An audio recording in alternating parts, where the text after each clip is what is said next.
Like Stella said, I'm Rebecca Wood Barrett, and I'd like to acknowledge that we do our work in this event on the traditional unceded territories of the Squamish and the Little Nations. I remember last year, I think Susan Juby was here doing this workshop, and she made a note of how special this community is, how special the writing community is here. And it's something that really stuck with me. And now I think, you know, we've got people here who maybe don't live in Whistler, and I mean, hands up, who is coming from outside Whistler, or, you know, possibly even further afield. Yay! We have a few, excellent. So I think it just speaks to the idea that we're going beyond geography now, and that this community has developed. And I mean, kind of a cool thing about this Zoom session is that we can connect, even though it's hard not to be face to face. For those of you who don't know me, I have an education in writing, creative writing, and a background in filmmaking. And I am also the festival manager of the Whistler Writers Festival, which is coming up in October, in case you didn't know. And like Stella said, the most exciting thing for me coming up is that my book is going to be published in March of 2021, the day before my birthday. So I have a nice birthday present to look forward to. This workshop is called Throwing a Character Curveball. And so if you have accidentally dropped into the wrong Zoom session, and it can happen. So I once had a participant show up back in the old days when we met at the library, and she thought it was a writing workshop on website copy. Well, she'd never written fiction before, and I said, "Why don't you just stick around?" You know, and she did, and she ended up writing the most beautiful work. So whether you're an accidental writer or an intentional writer, hopefully you'll find a few little tidbits in this workshop that are going to be useful for you. Let me just have a quick sip of tea. I hope everybody has a cup of tea or a glass of wine. Or a Sunday night, maybe. Oh, Kath is running off to get a shot of tequila, I can tell.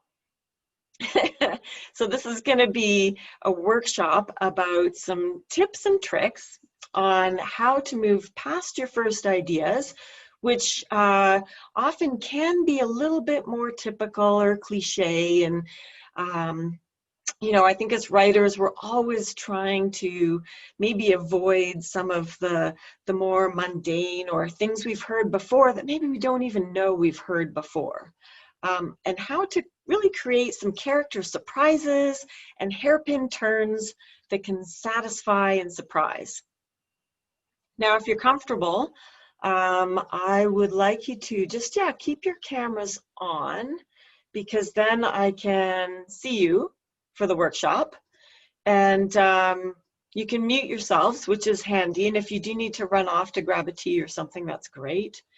I was teaching a workshop recently for teens this summer, and it was kind of hilarious because there was one gal, and she's also an actor, and and she was really emoting on all of her listening, just to show that she was listening, and she was super engaged. So she was like, you know, she's like this, or yeah, or I know what you mean, but it was all silent. But it was really endearing and funny. And even though it was kind of over the top, I do very much appreciate seeing your faces.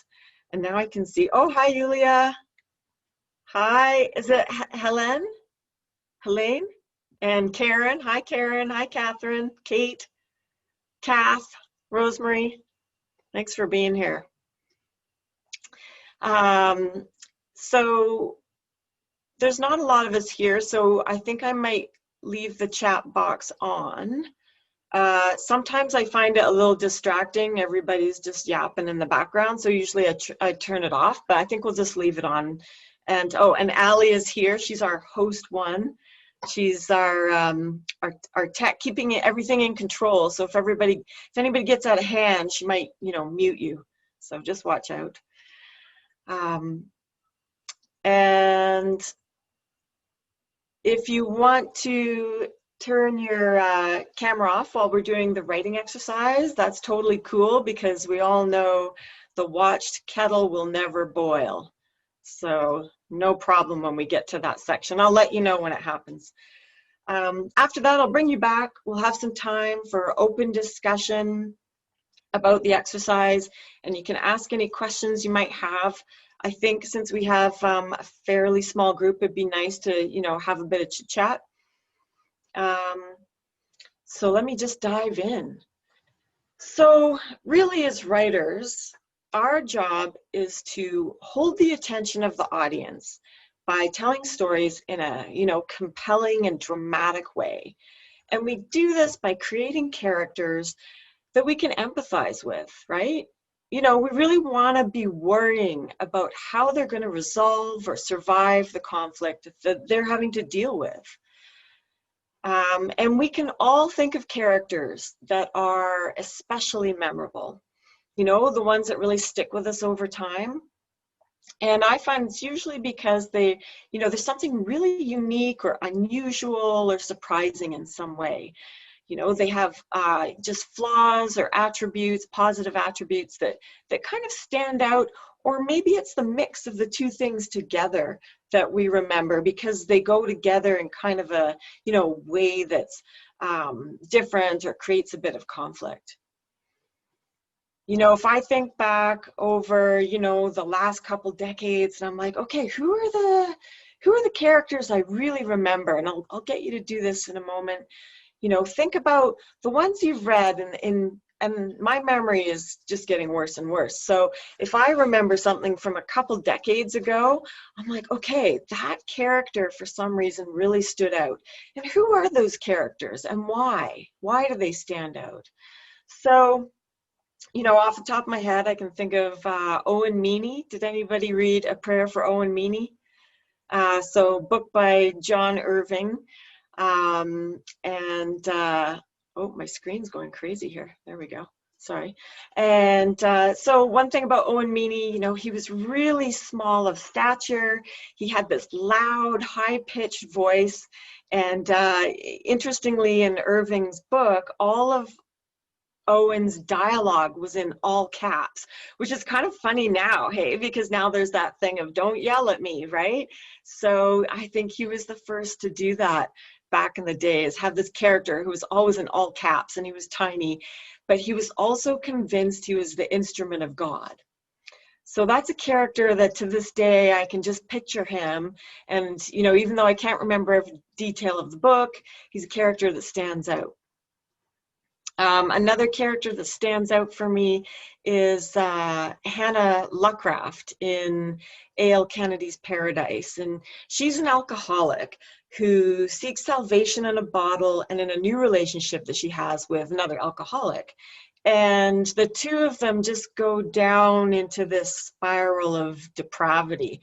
But her inner monologue, I think what stands out for me that's so different is that her inner monologue is so at odds with what the reader recognizes as truly happening in the story. It creates this incredible, for the reader, you're doing gymnastics the whole time while you see what she's saying and you interpret what's really happening. So, her voice is hilarious, it's maddening, and it's also pitiful. But she's a character that I truly remember, and falls into the unreliable narrator character, which is a really fun and quite difficult character to write. So again, another super memorable character. But now I'd like to just throw it out there to all of you, and you can unmute yourself and, maybe just wave and then just jump in. Do you have a character that comes to you, and why do you remember them?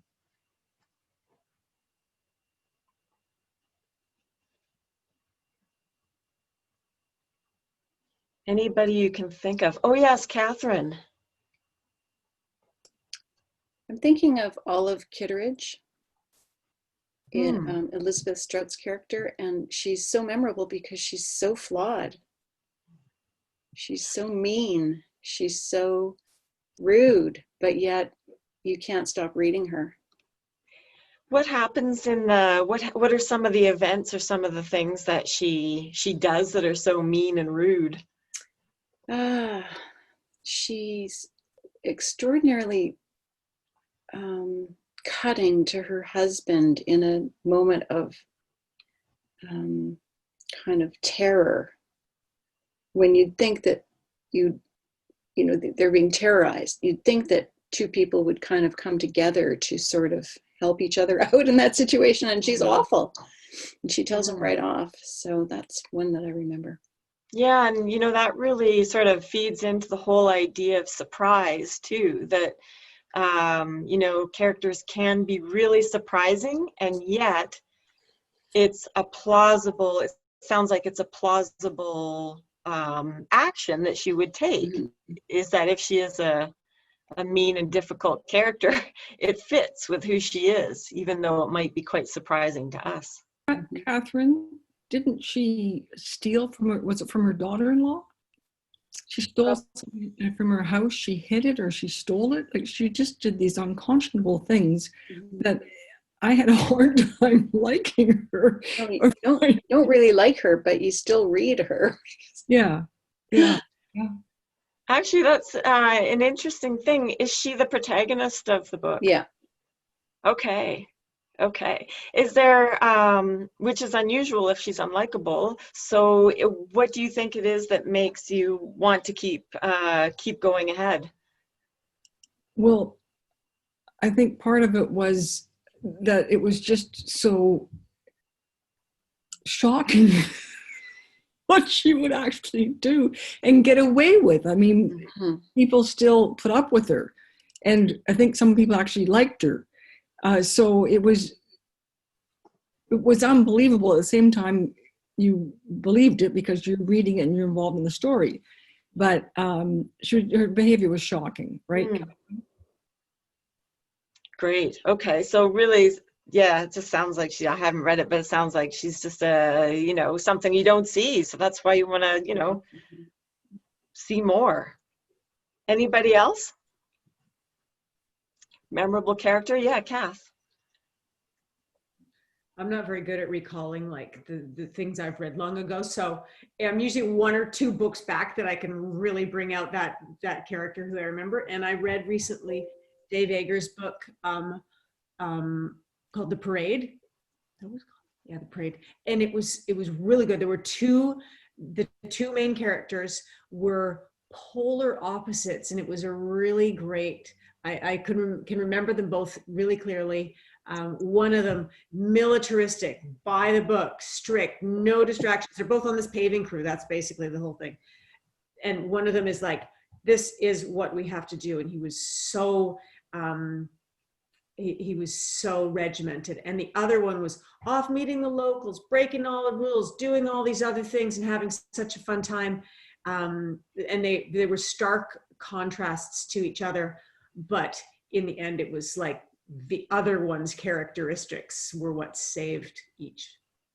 Anyways. Oh, fascinating. But it's such a character-driven story. I think as readers, we really love to just leap across that gap of how different characters can be, and then to see them shift is intriguing, right? I mean, that's really why we're writing, is to see the shift and understand how that happens. Great. So as we're, creating characters, there's a few things that I think work against us in, figuring out how to find enduring characters that are memorable. And like I said, even decades after you read a book, to remember these characters. And the first one, and it's something I've been thinking a lot more about lately, just in my own personal life, is our own unconscious bias, and how do we overcome our own bias. So we're very much products of our own environment, you know, where we grew up, what we experienced, the people we spent time with. And the problem with this is that we can end up writing characters and, you know, being inside our own heads in a way that they become too much like ourselves. You know, so we end up writing characters that have the same values and perspectives as us. Which is, you know, in some way why a shocking, mean character might be so interesting to read, because they're so different from us. So it's tricky. How do you get into that headspace? But just to give you an example, so I'm a reasonably analytic and somewhat cautious person, not completely, but my default is to look before leaping, if I leap at all. So in my current book, I have a character named Henry. He's 10, and he's really different from me. He's impulsive. He always leaps before he looks. He rarely thinks about the danger of a situation. And he just does things because they're fun. You know, he's a joyful kid, and his enthusiasm gets him into a lot of trouble at school and with friends. So, you know, how do I as a writer overcome this, you know, the unconscious bias that I have? First thing is to accept that I have it. And second, what I do is I try to find some kind of character anchor that either symbolizes or represents the very essence of who this character is. It could be, you know, could be a physical attribute, like, you know, like Owen Meany. He was very tiny and had this funny high voice, but his character, his personality was massive. I mean, he thought he was an instrument of God, and he had a very big personality. So these two things were opposites. Or it could be how the character sees themselves. It could be an event that the character responds to, or it could be a frame of mind, which a lot of times we talk about as being the voice. So it's really about the worldview. So for me, the character anchor of Henry, early on in the writing of this book, it sort of came together with a whole bunch of just like a magpie collecting things from all over the place. But what kind of solidified it was I had this brief interaction with a young boy who was about Henry's age. And what he was doing was he was in his backyard, and I was watching over the kids, and there were some other moms there. Oh dear, look at that. Hold my calls. So, and what he was doing is he had hosed down the trampoline, and all the kids were bouncing around on the trampoline, and it didn't look very safe. And one mom came along and she said, "Oh, look, kids, don't do that, because I've seen the worst happen, you know, like teeth into another kid's skull, like just the worst, 911, lost teeth, the whole thing." She said, "Please don't do that." So they sort of stopped, and then she went away, and then they started bouncing around again. He was hosing it down, and I asked him, "Hey, could you stop? You know, it seems really dangerous." And he didn't stop. And at one point I said, "Hey, you know, I'm just wondering, you know, like we've explained the dangers," like me being kind of analytical and logical. And I'm saying, you know, we've explained the dangers of this activity. You could lose your teeth and, and break a leg. And I said, "Why are you still doing this?" And he looked at me with this look of complete innocence and said, "Because it's fun." And there was nothing, he wasn't disobeying or being naughty, or he didn't see the danger, and all he could see was the pure joy of sliding around and bouncing on this trampoline. And so for me, that was kind of my aha moment of, okay, that is Henry. And that's the character anchor I have for him. And so in a way, I was able, that made me able to create this character that is completely unlike me.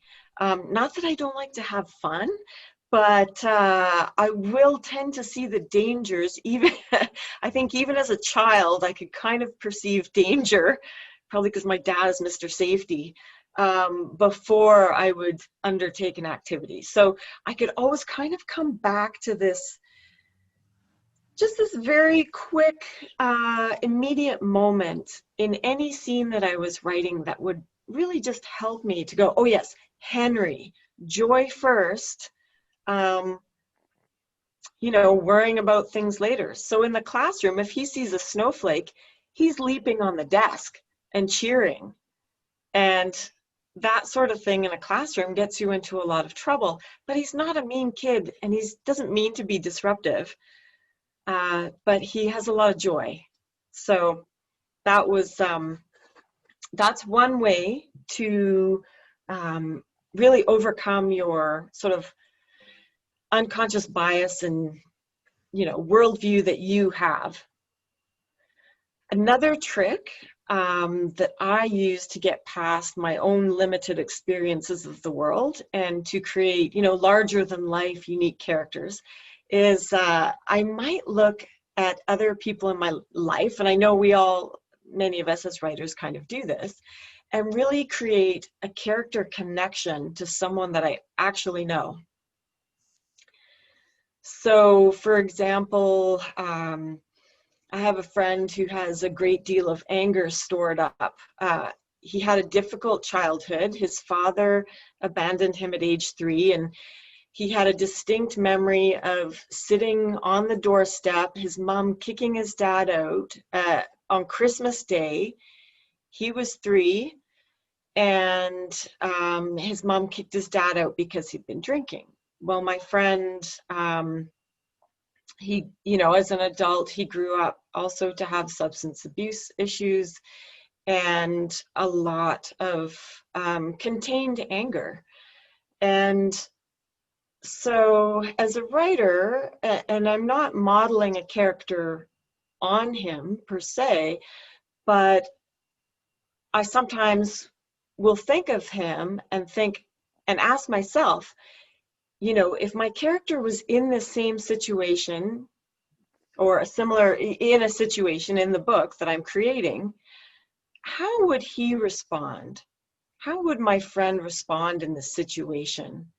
And that helps me also to leap, I guess, out of myself and who I am and how I approach the world into, I think, a more truthful situation of my character that I'm creating.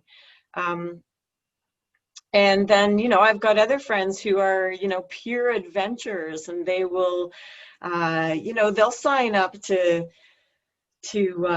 lead horses across Tibet to 300 kilometers to go to a village and encounter all kinds of craziness along the way. And I'll think, okay, what would Sharon do in this situation? My character is a bit like Sharon. What would she do? So that is another way that I found to sort of leap past my own judgments, perceptions, and how I think a character should respond in any given situation.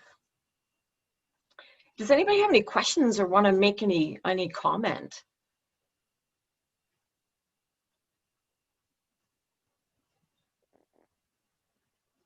Okay, great. I mean, in a little bit, I'll ask you if you have a similar experience or what your own techniques are for digging in.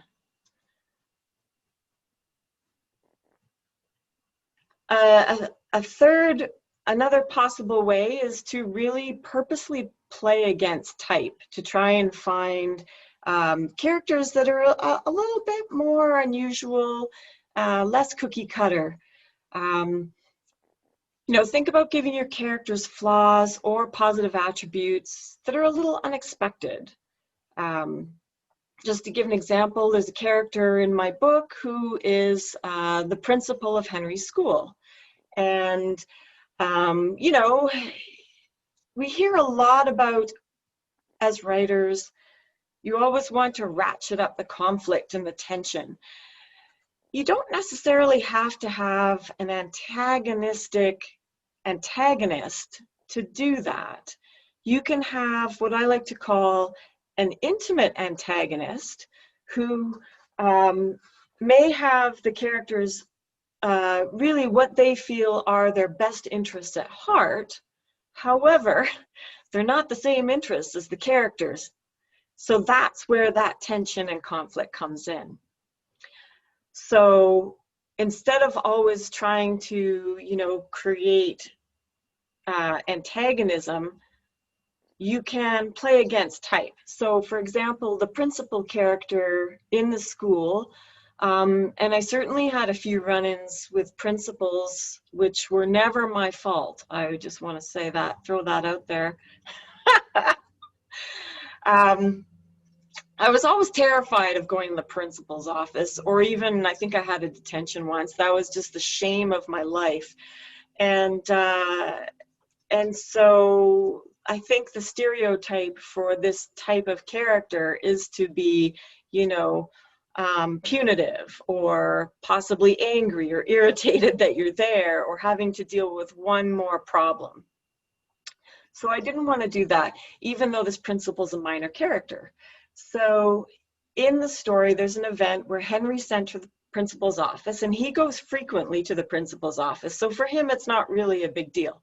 But the problem is that he gets a friend into trouble as well.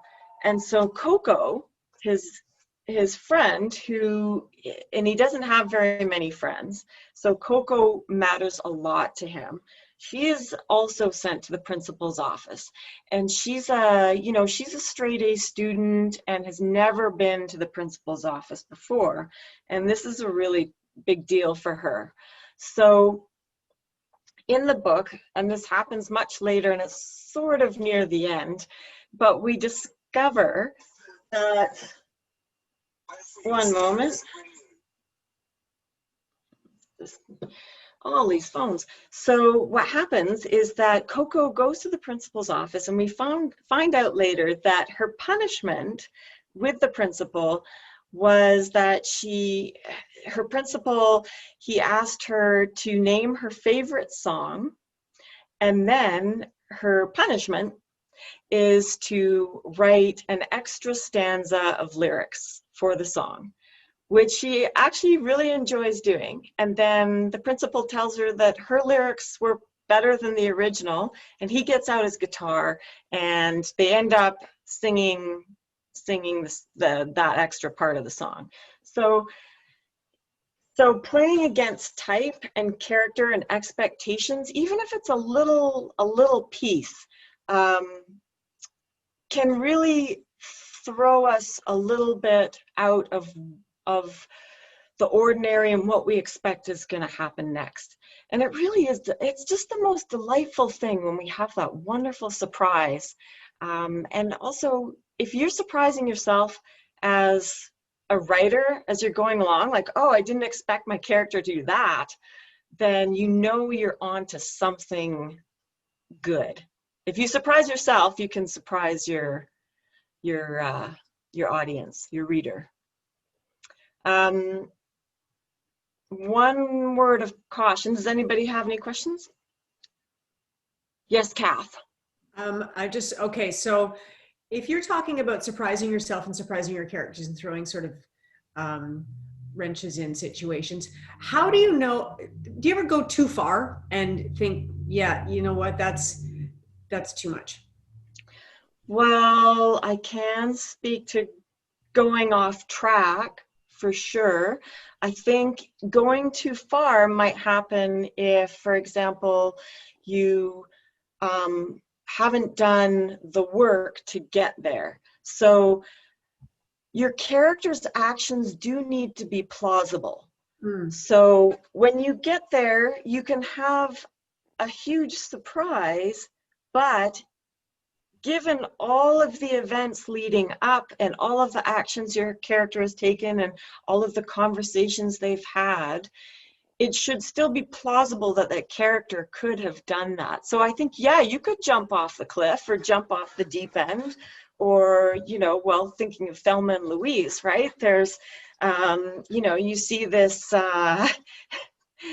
this whole movie leads to this one moment, and even though we're all going, no, but yes, but no, I mean, it makes sense, right? Within the context of the whole story. I don't know if you have other readers that you work with or editors in your work, or if you belong to a critique group or just have friends read your work, but this is one way to really check where you might be going off track, is if you start to lose the character's voice, your readers can catch those for you. So in my book, sometimes Henry's dialogue, mainly, there'd be cleverness or sarcasm or cynicism creep in. And I would think, ooh, that's a very clever bit of dialogue. That's terrific. I love it. So funny. And then my great readers would say, you know, Henry's not cynical. He's not sarcastic. He's a joyful kid. And I'm like, yes, you're right. The humor doesn't come from him being overly clever or cynical. So that's where you've got to go and go, okay, back to the character anchor, the character worldview. Does it still fit? Is it plausible? And your character can still do unexpected things, but it does really need to fit the essence of who they are. Not that they can't change either, but you need to show that. So the work has to be done before you can get to those big surprises. All right. Are there any questions before we jump into the exercise? Are there any, okay, I'll ask this question later, but if you do have any tips or tricks that you use to, you know, try and go beyond expectations or the cliche or, you know, what we've seen before, I'd love to hear it. Okay, so let's jump right in. Now, if you want to turn off your camera while we're writing, that is absolutely okay. First of all, so I'm just trying to think about how I'm going to do this.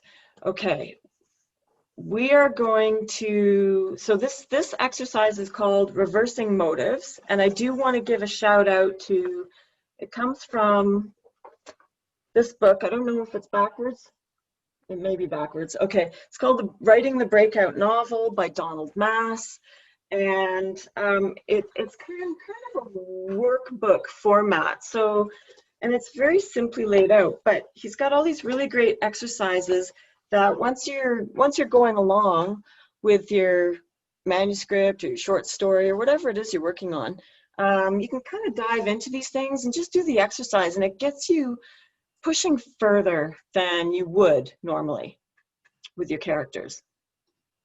Okay, so what we're going to do is I'll explain the first two steps, and I'm not going to explain the last part because this needs to be more organic for that part. So the first part we're going to do is pick any scene in your novel, and if you're writing creative nonfiction, you could do this too. It's a way to explore other viewpoints.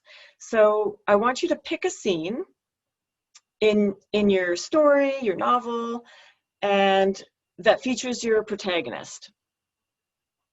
Now, I want you to ask, what is their main action in the scene? And this can be, you know, point form.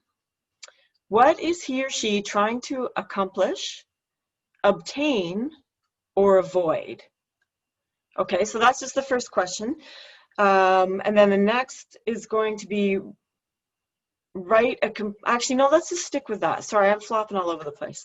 Let's just do that. I'm going to give you 2 minutes to go away and write that down. You can just do point form notes, no problem.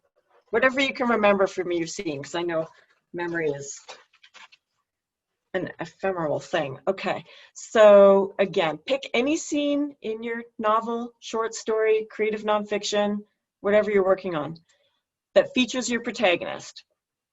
What is their main action in that scene? What are they trying to accomplish, obtain, or avoid? Okay, I'm going to give you 2 minutes. Feel free to turn your screen off, no problems.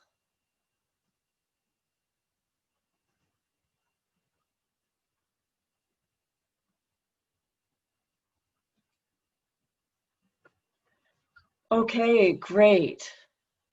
Now, the next part of this exercise is to write a complete list of the reasons why your protagonist is doing what he or she is doing. Write these down. Write down as many of this person's motives as you can. And this is where I get a little bit resistant to the exercise. And I'm like, oh, there's just one motive. I've already figured it out. So try and, it might not be a huge difference, but it might just be a slight angle. So, you know, I've got one scene where Henry, you know, he really just wants to earn the friendship of his friends. But I can think of probably a couple others. You know, specifically, he doesn't want to let Coco down. A third one might be the antagonist, Shifty, is coming back to the scene, and so he's got to get this done right away. So try and come up with another list, a list rather, of the reasons why your protagonist is doing what he or she is doing down in this scene. Okay, I'm going to give you another 2 minutes.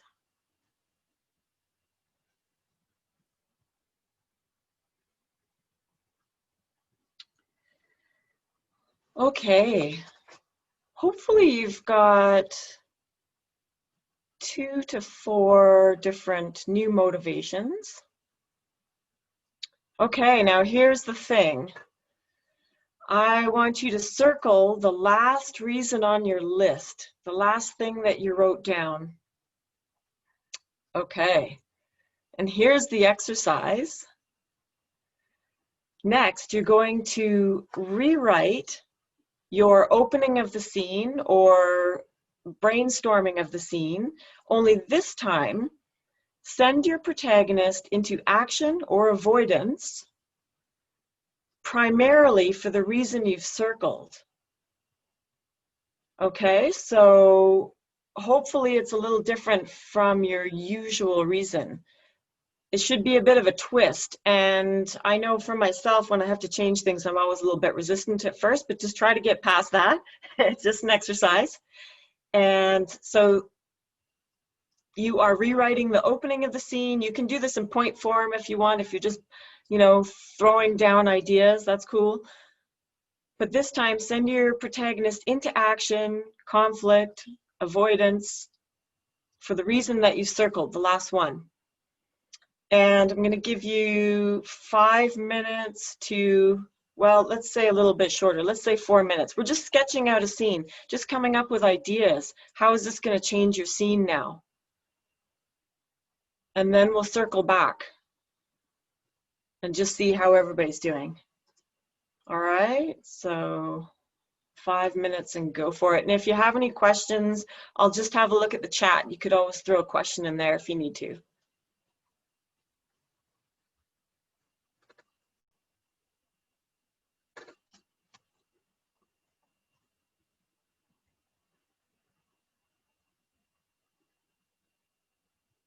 Okay, great.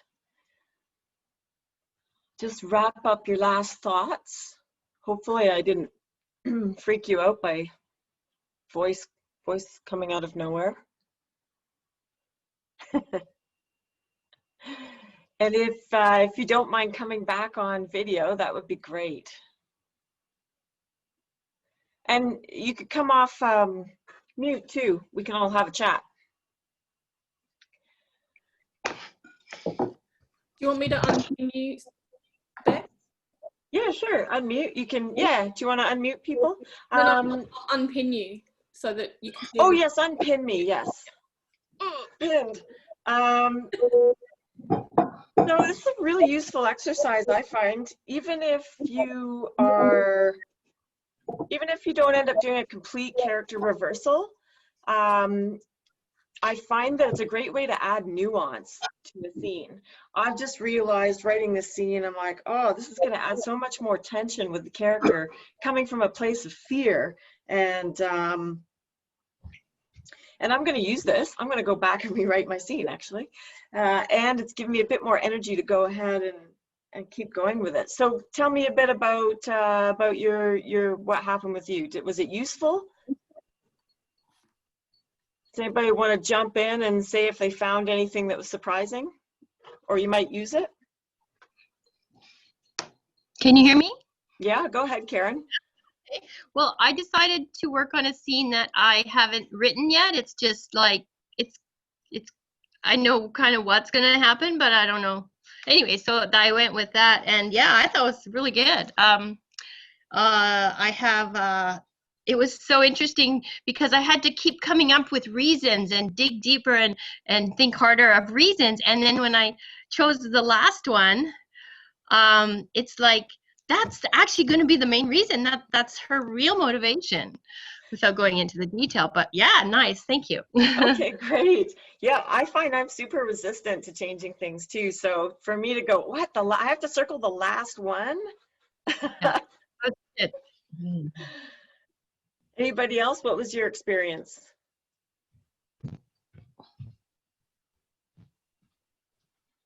Okay. Yeah, Kate. I had like 7 different like reasons, which were, I've just noticed, didn't include any like avoid. They were all trying to do things. I didn't include any of the trying to avoid things, which might be more interesting, but they were all kind of in line with what I expected. I feel like, because I kind of picked the big drama scene, so like it's everything kind of coming together. But when I circled the last one, it's like this relationships just like gone out the window, and the last one was like wanting to make friends, and I was like, well, hang on, like it's completely like implausible that she would, like, you'd have to be actually crazy to think that you could get around this like love interest person and then go hang out with these friends. Like that doesn't actually make any sense. And I was like, oh, hang on, maybe to make the crushing more crushing, it could be a fantasy scene. Like she's not crazy, but maybe I could write it as if it was the, you know, the fantasy alternative, like the happy ending, and then be like, but then, you know, it seems cliche to even twist it like that, but the only way I could do it was to then, yeah, have it as a, she's completely drifted off into fantasy land for a moment, which is not in her character, but, you know, maybe she's getting towards a mental break. Yeah, interesting. I mean, you know, we do sometimes entertain these alternate realities of situations, especially when we see it coming, but boy, we don't want to accept it. Yeah, maybe it's like she's trying not to think about it, like, no, that's not reasonable, but it keeps like creeping back in. Well, you know, it might be worth writing the scene just for fun, just to see what happens. And, you know, these things, you don't have to end up using them, but they can add layers that are hard to predict unless you do kind of make that effort to, you know, crush it out. It would definitely add to the fall. Yes. Great. Anybody else? How'd it go? Kath gives a thumbs up. How did yours go, Kath? It's an interesting exercise because I thought I had, I was just brainstorming in the second part. I was brainstorming some of the motivations, and then to try and throw in the last one that I circled was interesting because I am having that character figure out what her motivations are. The first one is just plainly saving her life, but there are others. It's not just saving her life. So it's actually a way of her exploring where she's going and really digging deep. Mm-hmm. Yeah, that was interesting. Thank you. Great. Adding richness. Well, How about you, Rosemary? Yeah. I normally write nonfiction, so it was particularly interesting, but I had a scene in mind of something that was based on reality. And when I did the list of the motivations for the character, the last one was she was drunk. So it completely turned around the whole scene, which was interesting, considering what I was thinking where it would go. So it helps me to start and understand the process for fiction. It's quite insightful for me, so thank you. Oh, good, great. Yeah, I mean, I've written a little bit of creative nonfiction, and I find that it's not so different, you know.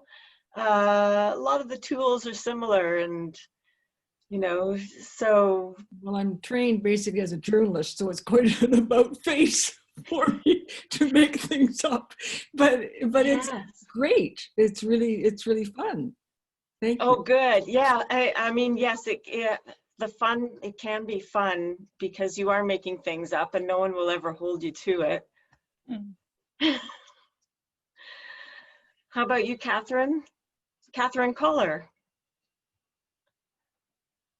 Oh, there we go. You know what, for me, the scene I was looking for some dimension in is actually a very somber scene.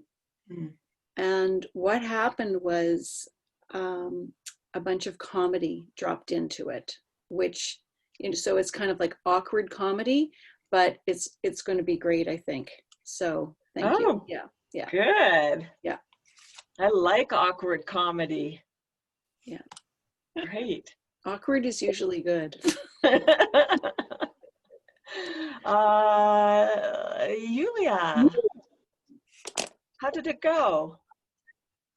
For me, it worked so well. It brought out my character's voice, and same as Catherine's last comment, brought a lot of awkward comedy. So I'm quite pleased with the exercise. Good. Good. Thank you. And did you try it, Helene? Did I say your name right? Helena? It's Helene. No, I didn't. No, I didn't. I just set that one out and thought about it. I'm not right. I'm not working on anything right now. Thank you. Good. But I really enjoyed it. Well, keep this one for the future. Allie, did you try it, or are you so busy technicaling back there? I didn't try it. I wasn't busy technicaling, but I didn't try it just in case something happened. So yeah. Well, thank you for your technicaling, because everything went just so smoothly. Of course, yeah. Is there anybody I'm not seeing here? I think we've got everybody. Are there any final comments that you'd like to make or questions? We're 4 minutes over, but I'm happy to answer any questions. That was really good, Beck. Thanks, Kath. Yeah, thanks very much. Thanks, guys. I mean, it was so nice to see all of you. I'm kind of like, look at everybody. I think I'm going to try and think about what people are trying not to do more often, because I get so focused on the action, and that's sort of my base personality is like, what are we going to do, not what aren't we going to do. So I think will add another element. Yeah, that's really interesting, and that can add a lot to the stakes too. I think, you know, the alternatives. Thank you. Any other final comments? Well, I have a question. Can you give me the name of the second book you mentioned, the one after Owen Meany? What was that? Yeah, it's called Paradise. Paradise. And it's by A.L. Kennedy. She's a Scottish writer. It's quite a spectacular read. The unreliable narrator is, I particularly love those characters. I like being deceived. Okay. Yeah, it's quite masterful. It's intriguing. And is it YA or is it for adults? It's for adults. Okay. Yeah. I'm trying to think. It might have been nominated for the Booker.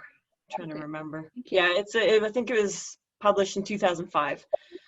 But it's one character I've always thought, oh, I wish I could do that. I could write the unreliable, delusional narrator.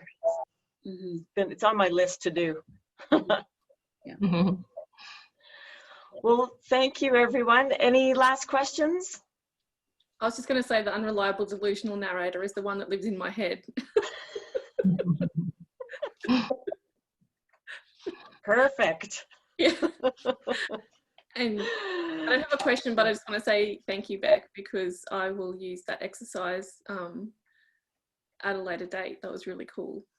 Great. Yeah, me too. I know I'm kind of lazy that way sometimes. So doing these is always good because then I make myself do the exercise at the same time. And now I've got a bit more energy to get out there and write the next scene. So thank you, everyone. I really appreciate you coming. Thanks for coming to the AGM, and we'll see you at the festival. I'm like pointing this way because you're on my screen that way, Rosemary, but I don't know if you are. You're like this way, and then Kat is me. And Catherine Collar came last year. Yeah. Yeah, so hopefully we'll see you all there. And there's some funny après sessions too if you want to get together and chat. And they're all free, so that might be a good place to catch up with people and talk about different authors and what's going on out there. So thank you very much, guys, and I will see you soon at the fest. Yes. Cheers. Bye, guys. Bye. Thank you.